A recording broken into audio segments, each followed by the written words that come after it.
नमस्कार, खबरें जारी न्यूज 24 पर मैं हूं आपके साथ मकसूद खान।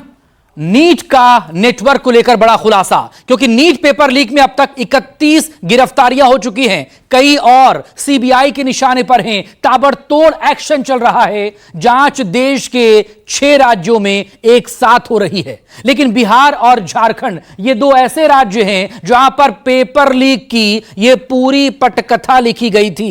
इसमें वो नाम भी सामने आए जिन पर परीक्षा को सही और पारदर्शी तरीके से कराने की बड़ी जिम्मेदारी थी। अब सीबीआई की टीम गिरफ्तार कर इन लोगों से पूछताछ कर रही है। 7 लोगों को दिल्ली भी लाया गया है। माना यही जा रहा है कि नीट के साथ कई और पेपर लीक की गुत्थी सुलझ सकती है, और इसके साथ ही जांच की आंच में कई और बड़ी मछलियां भी आ सकती हैं। जांच टीम की नजर अब इन्हीं लोगों पर है। वो जल्द ही कुछ नई गिरफ्तारियां और खुलासे कर सकती है। लीक परीक्षाओं के खुलेंगे राज।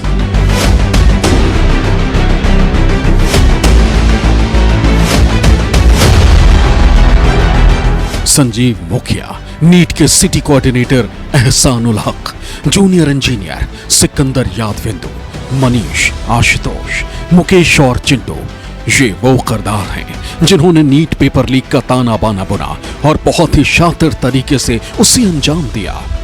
नीट में अब तक जो खुलासे हुए उस पर गौर करें तो ये 7 किरदार सबसे अहम नजर आते। संजीव मुखिया, इसे नीट पेपर लीक का सरगना माना जा रहा है। इसी ने अभ्यर्थियों के मोबाइल पर पेपर भेजा था। 6 मई से ही गायब है। नेपाल भागने की सूचना, सीबीआई सरगर्मी से इसकी तलाश कर रही है। एहसानुल हक, ओएसएस स्कूल का प्रिंसिपल और एनटीए का सिटी कोऑर्डिनेटर। ईओयू को जो पेपर मिला वो ओएसएस स्कूल का था। शक है कि ओएसएस स्कूल से ही पेपर लीक हुआ। सिकंदर, पेशे से जूनियर इंजीनियर, नीट परीक्षा के दिन ही इसको पकड़ा गया। इसने 4 अभ्यर्थी जुटाए थे, सबसे 40-40 लाख में परीक्षा पास कराने की बात की थी। मनीष, नीट अभ्यर्थियों को इकट्ठा करने लर्न एंड प्ले स्कूल ले गया था, जहां 20 से 25 अभ्यर्थियों को पेपर के उत्तर रटवाए गए। आशुतोष, मनीष का दोस्त, इसी ने अभ्यर्थियों के रुकने के लिए स्कूल का इंतजाम किया था। मुकेश, ये अभ्यर्थियों को अपनी गाड़ी से लेकर लर्न एंड प्ले स्कूल गया था, जहां उन्हें प्रश्नों के उत्तर रटवाए गए थे। बाद में परीक्षा केंद्र पर भी अभ्यर्थियों को लेकर गया था। चिंटू, संजीव मुखिया का रिश्तेदार है। इसी के मोबाइल पर सबसे पहले नीट का पेपर पीडीएफ के रूप में आया था। परीक्षा माफियाओं ने प्रश्न पेपर लीक जरूर कर दिया हो, लेकिन कानून के शिकंजे से वो बच नहीं सके। जिस दिन परीक्षा हो रही थी ठीक उसी समय पटना पुलिस एक्टिव हो गई, और उसके बाद पटना पुलिस ने सिकंदर को उसके गाड़ी के समेत गिरफ्तार कर लिया, और उसके बाद पटना पुलिस की जांच जो है वह आगे बढ़ गई। जब नीट की परीक्षा चल रही थी उसी दौरान पटना के एसएसपी को एक फोन आया था, जिसमें उन्हें नीट का पेपर लीक होने की जानकारी दी गई थी। साथ ही उस गाड़ी के नंबर की अंतिम 4 डिजिट बताई गई थी, जिसमें सिकंदर यादविंदु अपने सहयोगियों के साथ था। पटना एसएसपी राजीव मिश्रा को एक अनजान कॉल आया, जिसमें नीट पेपर मामले की जानकारी उनको दी गई। उसके बाद एसएसपी ने सभी थाना प्रभारियों को अलर्ट किया, और उसके बाद पटना के हर चौक चौराहे पर नाकेबंदी की गई। करीब दोपहर 2:30 बजे शास्त्री नगर थाना की जो पुलिस है वह सिकंदर की गाड़ी को रोका, जिसमें 4 बच्चों का एडमिट कार्ड बरामद किया गया। पटना के एसपी राजीव मिश्रा को किसने फोन किया था ये अब तक सामने नहीं आया है, लेकिन यही वो फोन कॉल था जो नीट पेपर लीक करवाने वालों के लिए काल बन गई, और एक एक करके सब पुलिस के गिरफ्त में आने लगे। आरोपी सिकंदर से पूछताछ के बाद और उसके निशानदेही के बाद पटना पुलिस पटना स्थित खेमनीचक पहुंची, जहां पर लर्न एंड प्ले स्कूल में उसे प्रश्न पत्र के साथ साथ भीगा हुआ आंसर की भी बरामद हुआ। उसके बाद पटना पुलिस ने अपनी जांच का दायरा आगे बढ़ाया और जांच पहुंच गई हजारीबाग के ओएसिस स्कूल तक। नीट पेपर लीक में अब तक जो सामने आया है उसमें पेपर लीक के केंद्र के रूप में हजारीबाग का ओएसिस स्कूल सामने आया है, क्योंकि इस स्कूल को एनटीए ने सेंटर के रूप में चुना था जहां परीक्षाएं होती थी। हजारीबाग के साथ साथ चतरा, कोडरमा और रामगढ़ के छात्र भी यहां परीक्षा देने आते थे। जांच एजेंसी सीबीआई को यह शक है नीट पेपर लीक हजारीबाग के ओएसिस स्कूल से ही हुआ था और सीबीआई यह भी मान रही है कि यूजीसी नेट की जो पेपर लीक है वह भी इसी स्कूल से हुआ है। हालांकि केंद्र सरकार ने यूजीसी नेट का जो परीक्षा है उसको रद्द कर दिया है और उसकी नई तारीख अभी तय नहीं हुई है, नई तारीख आना अभी बाकी है। ओएसिस स्कूल के प्रिंसिपल एहसानुल हक, वाइस प्रिंसिपल इम्तियाज और पत्रकार जमालुद्दीन को सीबीआई ने गिरफ्तार कर लिया। इन्हें पहले पटना लाया गया और इसके बाद दिल्ली लाया गया। इनके साथ सीबीआई की टीम रिमांड पर लिए गए चिंटू, मुकेश, मनीष और आशुतोष को भी दिल्ली लाया गया है। नीट पेपर लीक मामले में सीबीआई 7 आरोपियों को दिल्ली लेकर आई है। हालांकि वो उनसे जानना चाहती है, आमने सामने बैठाकर पूछताछ भी करना चाहती है। इसके अलावा ये भी समझना चाहती है कि वो अन्य परीक्षाओं को लीक कराने में तो शामिल नहीं रहे हैं, यानी कि जितनी भी गिरफ्तारियां हुई हैं क्या उनके तार बिहार झारखंड तक सीमित है या अन्य और जगहों तक है।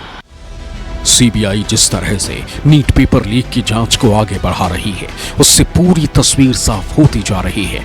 साथ ही कई और पेपर लीक से भी पर्दा उठने की संभावना है। जांच के दौरान जो बात सामने आई है उसमें बड़ा खुलासा हुआ है। रांची से जब नीट के पेपर बॉक्स को हजारीबाग लेकर आना था, माना यह जा रहा है कि कोरियर ऑफिस से वो सीधा स्टेट बैंक ना जाकर संभावना है कि ओएसिस स्कूल पहुंचा, जहां पेपर लीक यानी उसको टेम्पर किया गया, उसके बाद उसे स्टेट बैंक ले जाया गया। सीबीआई ने उस ई रिक्शा ड्राइवर से पूछताछ की है जो कुरियर ऑफिस से बैंक तक पेपर का बॉक्स लेकर गया था। मनोज नाम के ड्राइवर को सीबीआई ने इस शर्त पर छोड़ा कि जब जरूरत होगी तो फिर से पूछताछ के लिए बुलाया जाएगा। मनोज को पेपर बॉक्स ले जाने के लिए 170 रुपए का किराया दिया गया था। पूछताछ के दौरान उसने ये बात सीबीआई के अधिकारियों को बताई। ओएसिस के प्रिंसिपल समेत 3 आरोपियों को सीबीआई ने गिरफ्तार कर लिया है और पटना लेकर आ गई है।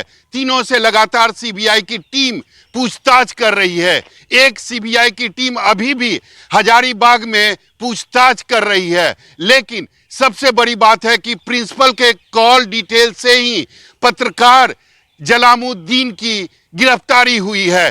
दोनों के बीच यानी 5 मई के बाद दोनों के बीच लगातार घंटों बातचीत हुई है। प्रिंसिपल के 2 रिश्तेदार को भी सीबीआई ने डिटेन कर पूछताछ किया था, लेकिन पूछताछ के बाद उन्हें उन दोनों को छोड़ दिया गया है। बिहार की आर्थिक अपराध इकाई ने सीबीआई को जो जांच रिपोर्ट सौंपी थी उसमें ओएसिस स्कूल को पिन पॉइंट किया था। आर्थिक अपराध इकाई की टीम ने ही इस बात का खुलासा किया था जो पेपर लीक हुआ उस पर ओएसिस स्कूल में परीक्षा दी गई थी। जांच के दौरान इस बात का भी खुलासा हुआ था कि नीट का पेपर भले ही बॉक्स में 7 लेयर के अंदर था, लेकिन उसको टेम्पर किया गया था। इस पूरे मामले को टेक ओवर करने के बाद सीबीआई की टीम ने आर्थिक अपराध इकाई की जो जांच थी उसको आगे बढ़ाया और पहुंच गया हजारीबाग का ओएसिस स्कूल, जहां पर उन्होंने सबसे पहले फोरेंसिक की टीम को बुलाया। फोरेंसिक की टीम ने वहां जांच की और कुछ सबूत इकट्ठा किए और उसके बाद ओएसिस स्कूल के जो वाइस प्रिंसिपल थे यानी इम्तियाज के जो लैपटॉप और मोबाइल को सीबीआई ने जब्त कर लिया। अब हम आपको वो सवाल बताते हैं जिनके जवाब देने में ओएसिस स्कूल के प्रिंसिपल एहसानुल हक फंस गए और सीबीआई की गिरफ्त में आ गए। पेपर के पैकेट पर टेम्परिंग थी। सिटी कोऑर्डिनेटर होने के नाते इसकी जांच की जिम्मेदारी आपकी थी, लेकिन इसको पहली बार ईओयू की टीम ने पकड़ा। आपसे ये चूक कैसे हो सकती है? ऐसा तो नहीं है कि आपको टेम्परिंग की जानकारी पहले से थी। आपके यहाँ के पेपर पैकेट के बॉक्स में कट के निशान है, ये किसी और जगह पर नहीं पाया गया। आप एनटीए के सिटी कोऑर्डिनेटर हैं, निशान को देखने में आपसे चूक कैसे हो सकती है? नीट की परीक्षा हॉल में 1:30 बजे तक पेपर पहुंच जाना था, इसमें देरी क्यों हुई? छात्रों को 15 मिनट लेट प्रश्न पत्र क्यों मिला? अब ओएसिस स्कूल के प्रिंसिपल गिरफ्तार हो चुके हैं, लेकिन जब ईओयू की टीम जांच करने पहुंची थी तो उसके बाद उन्होंने खुद को पाक साफ बताया था और ये भी कहा था कि पेपर लीक हमारे यहाँ आने से पहले हुआ है। में 4 तारीख को ही अवेलेबल था। तो ये बहुत बड़ा जांच का विषय है कि 4 तारीख को तो क्वेश्चन पैकेट हमारे पास नहीं था, तो 4 तारीख को क्वेश्चन पैकेट जिनके पास था, 3 तारीख को क्वेश्चन पैकेट जिनके पास था, काइंडली आप जांच वहां करें। कुछ क्वेश्चन का बुकलेट कुछ ऐसा होता है, एक सेल्फ एडेसिव एनवेलप होता है जो टेम्पर प्रूफ होता है, जिसमें टेम्परिंग नहीं कर सकते, काटफाट नहीं कर सकते हैं। नॉर्मली उससे क्वेश्चन स्टूडेंट के सामने कैंची से कट कर निकाला जाता है। 24 बच्चे एक क्लासरूम में होते हैं, उनके सामने इसे कैंची से कट करके निकाला जाता है, जिसके विटनेस बच्चे भी होते हैं। उन्होंने विटनेस भी होते हैं, उन्होंने गवाही भी दी इस बात की कि हमारे सामने ये कटिंग हुआ, सब कुछ ओके था। उन्होंने पैकेट को देखा। तो रांची से एक उन्होंने कहा कि नेटवर्क की गाड़ी से आया। नेटवर्क की गाड़ी जनरली वो गाड़ी होती है जो कई सारी कंपनीज को एक साथ सर्व करती, जहां जरूरत हो वहां। तो एक गाड़ी से आया। उन लोगों ने क्वेश्चन पूछा कि रांची से जो कुरियर की गाड़ी आई, तो वो कुरियर की गाड़ी में कितने लोग थे? उन्होंने कहा सिर्फ एक ड्राइवर था। सिर्फ एक ड्राइवर गाड़ी लेकर के यहाँ आया। बिहार झारखंड के साथ गुजरात में सीबीआई का एक्शन जारी है। गोधरा, खेड़ा, आनंद और अहमदाबाद में 7 ठिकानों पर छापेमारी की गई है। सीबीआई की टीम उन कड़ियों को जोड़ने में जुटी है जो जलाराम स्कूल से मिली थी। यहां से 5 लोगों को गिरफ्तार किया गया था, जिसमें से 4 को रिमांड पर लेने की तैयारी सीबीआई कर रही है। 4 दिन की कस्टडी सीके चौहान साहब हमारे प्रिंसिपल डिस्ट्रिक्ट जज है, उन्होंने सीबीआई की हिरासत में सभी 4 को जो एक्यूज है उनको भेजने का ऑर्डर किया है। 2 तारीख तक का ऑर्डर किया है नामदार कोर्ट ने। वहीं गुजरात कांग्रेस के प्रदेश अध्यक्ष शक्ति सिंह गोहिल ने केंद्र सरकार को घेरा और कहा है कि जिस स्कूल में परीक्षा कराई गई उसका मालिक फ्रॉड है। उसकी तस्वीरें पूर्व केंद्रीय मंत्री स्मृति ईरानी के साथ वायरल हो रही है। आखिर स्कूल से बीजेपी को कितना चंदा मिला, पूरी तरह से जानकारी थी। 5 मई को एग्जाम हुई, 8 मई को कलेक्टर के पास पूरी डिटेल्स आई। कुछ सीसीटीवी फुटेज और चीजें भी मिली। सीसीटीवी फुटेज में मिला कि ये जो एक्यूज नंबर 1 और 2 जय जलाराम वाले हैं, जिनको बैग में सील करके कुरियर करना था, वो एक रेस्टोरेंट पे रुकते हैं। That is also part of this affidavit. और वहां सीसीटीवी फुटेज में से प्रूफ मिले। बक्सा खोला, नंबर वाले सीट्स निकाले, ओएमआर सीट्स, जहां ब्लैंक स्टूडेंट ने छोड़ा था वहां राइट सही जवाब लिख दिया, बक्सा सील किया और कुरियर किया। ये जानते हुए भी सुप्रीम कोर्ट के सामने सरकार ने झूठ कहा कि नीट में कोई धांधली नहीं हुई है, तो it's a contempt of court, it's a serious contempt of court. Shiv Sena Uddhav Thackeray से राज्यसभा एमपी प्रियंका चतुर्वेदी ने भी नीट परीक्षा को लेकर केंद्र सरकार को घेरा। उन्होंने कहा कि सरकार नीट पर चर्चा से भाग रही है। मैं मानती हूँ कि ये एक बहुत ज्वलंत मुद्दा है, देश के भविष्य का मुद्दा है, युवाओं के भविष्य का मुद्दा है।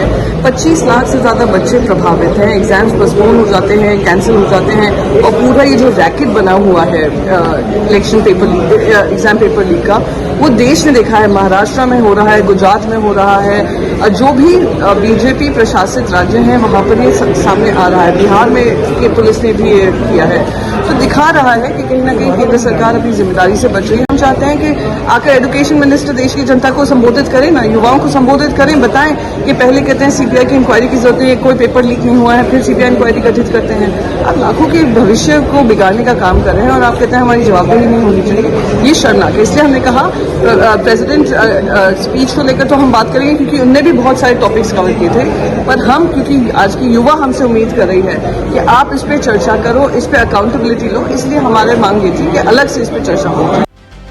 वहीं केंद्रीय शिक्षा मंत्री धर्मेंद्र प्रधान ने नीट पर सवाल उठाने पर कांग्रेस की आलोचना की और कहा कि जब राष्ट्रपति ने अपने संबोधन में मामले को उठाया तो राष्ट्रपति के अभिभाषण पर चर्चा के दौरान इस पर सवाल हो सकते थे, लेकिन विपक्ष सिर्फ रोड़े अटका रहा है। विद्यार्थियों को आश्वस्त करना चाहता हूं, देशवासियों को आश्वस्त करना चाहता हूं, कड़ी से कड़ी कार्रवाई हम करने वाले हैं। वो सारे कार्यक्रम शुरू हो गई है। जो भी लोग हैं उसकी तह तक हम किसी को भी नहीं छोड़ेंगे। आगे परीक्षा की संस्कार और सुधार के लिए एक विश्वसनीय उच्च स्तरीय समिति भी बनाई दी गई राधाकृष्णन जी के नेतृत्व में, इसरो की पूर्व चेयरमैन की अध्यक्षता में। जो परीक्षाओं की विसंगति आई है, जल्द ही उन लोगों की उस सारे परीक्षा की डेट भी एनटीए घोषित कर देगा। हम कोई भी कुछ विषय न्यायालय की संज्ञान में है, उसको भी ध्यान में रखना पड़ेगा। सरकार विद्यार्थियों को, अभिभावकों को आश्वस्त करना चाहती है कि हम आपके प्रति पूरा दायित्ववान है, हम संवेदनशीलता के साथ सारा विषय को देख रहे हैं। मैं प्रतिपक्ष को भी निवेदन करता हूं, आप राजनीति से बाहर आके आप चर्चा में आइए। कांग्रेस सारी मर्यादा तोड़ रही है। सत्ता में रहना नहीं आता, विपक्ष का भी रोल अदा करना नहीं आता। विपक्ष में जो 10 साल उन्होंने गंवा दिए, उन्होंने एक अच्छा विपक्ष का नेता कैसा हो, इसको अगर सीखना हो तो अटल बिहारी वाजपेयी जी बहुत दिनों तक विपक्ष के नेता रहे और क्या आदर्श उन्होंने स्थापित किया, उससे राहुल जी को अटल जी से सीखना चाहिए। विपक्ष का मतलब ये नहीं कि सरकार की हर बात का विरोध करना है। सकारात्मक तौर पे विरोध होता है, वो करें जरूर, लेकिन ये देख के करें कि देश कैसे आगे बढ़े। राजनीतिक सवालों से अलग गोधरा में भी नीट पेपर लीक में जिन लोगों को गिरफ्तार किया गया है, उनमें एनटीए का सिटी कोऑर्डिनेटर और स्कूल का प्रिंसिपल पुरुषोत्तम शर्मा शामिल है, जो चौंकाने वाला है क्योंकि हजारीबाग में भी एनटीए के सिटी कोऑर्डिनेटर और ओएसएस स्कूल के प्रिंसिपल एहसानुल हक को गिरफ्तार किया गया है। सीबीआई की टीम इस एंगल पर भी जांच कर रही है। दोनों का आपस में कोई कनेक्शन तो नहीं है, क्योंकि गुजरात के जलाराम स्कूल में परीक्षा देने के लिए बिहार से भी अभ्यर्थी गए थे। इधर नीट पेपर लीक में सुप्रीम कोर्ट में 8 जुलाई को सुनवाई होनी है, जहां से बड़ा फैसला होने की उम्मीद है। सरकार कह रही है कि कोर्ट जो फैसला देगा हम वो लागू करेंगे। कोर्ट में कई याचिकाएं दाखिल की गई हैं, जिसमें याचिकाकर्ता की ओर से अलग अलग मांग की गई। नीट एग्जाम को रद्द किया जाए और दोबारा एग्जाम कराया जाए। जो रिजल्ट आया है उनके आधार पर काउंसलिंग नहीं होनी चाहिए। ओएमआर शीट और फाइनल स्कोर कार्ड में अलग अलग नंबर हैं, इसलिए रिजल्ट की फिर से जांच होनी चाहिए। एक ही सेंटर से 6 अभ्यर्थियों ने कैसे पहली रैंक हासिल की, इसकी जांच होनी चाहिए। एनसीईआरटी सिलेबस और आंसर के हिसाब से उत्तर अलग अलग हैं, उत्तर को दोबारा चेक करना चाहिए। एग्जाम के लिए 9 फरवरी से 9 मार्च तक रजिस्ट्रेशन हुए, फिर अचानक 8 अप्रैल को रजिस्ट्रेशन क्यों रीओपन किया गया? अभ्यर्थियों को 718 और 719 जैसे अंक कैसे मिले, इसकी जांच होनी चाहिए। एनटीए के खिलाफ जांच करवाई जानी चाहिए। सीबीआई की जांच से नीट और आरोपियों के चेहरे बेनकाब हो रहे हैं। उन्होंने किस तरह से लाखों अभ्यर्थियों की मेहनत पर पानी फेरा, इसका सच सामने आ रहा है। इसके बीच नीट को लेकर राजनीतिक आरोप प्रत्यारोप का दौर चल रहा है। सोमवार को जब संसद खुलेगी तब भी नीट की गूंज सुनाई देगी, लेकिन देश की निगाह सुप्रीम कोर्ट पर है, जहां 8 जुलाई को नीट से संबंधित मामलों की सुनवाई होगी। Bureau report, news 24।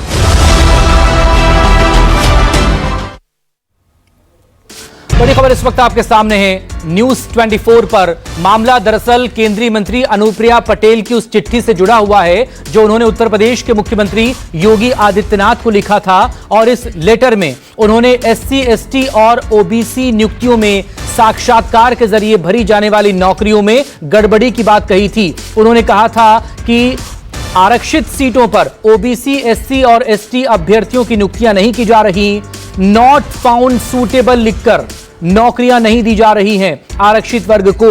उन्होंने यह भी कहा था कि इन सीटों को बाद में अनारक्षित किया जा रहा है, और इसी को लेकर दरअसल उत्तर प्रदेश में सियासी भूचाल आ गया था। भेदभाव की बात रिजर्व कैटेगरी को लेकर कही गई थी कि साक्षात्कार बोर्ड जो है नॉट फाउंड सूटेबल लिखता है, और उसके बाद इसको भर्तियां नहीं हो रही हैं। हालांकि अनुप्रिया पटेल को जवाब भी भेज दिया गया है सरकार की तरफ से। यूपी लोक सेवा आयोग की तरफ से अनुप्रिया पटेल को लेटर लिखकर जवाब दिया गया, और तमाम आरोपों का खंडन कर रहा है आयोग। आयोग ने यह भी दावा किया कि साक्षात्कार की जो पूरी प्रक्रिया है वो पारदर्शी होती है। संजय निषाद ने क्या कहा है, इस पर सुनाते हैं आपको। वो भी उत्तर प्रदेश सरकार में कैबिनेट मंत्री हैं। देखिए, वो किन परिस्थितियों में पत्र लिखा है उसका जवाब वही दे सकते हैं, लेकिन बेशक इस आरक्षण के उलझन में कांग्रेस खत्म हो गई, इस आरक्षण के जद में बसपा भी चली गई, उन्होंने अपनी संख्या से ज़्यादा किया, और सपा भी चली गई। तो आरक्षण एक विसंगति दूर करना सरकार की प्राथमिकता होनी चाहिए। जो संविधान में मिला हुआ हक है, लोगों को कैसे मिला, अगर कोई सवाल उठता है तो उस पर विचार होना चाहिए, और विचार करके अगर कहीं कुछ कमियां उसे दूर हो जाए, मेरा मतलब यही मानना है और कुछ नहीं।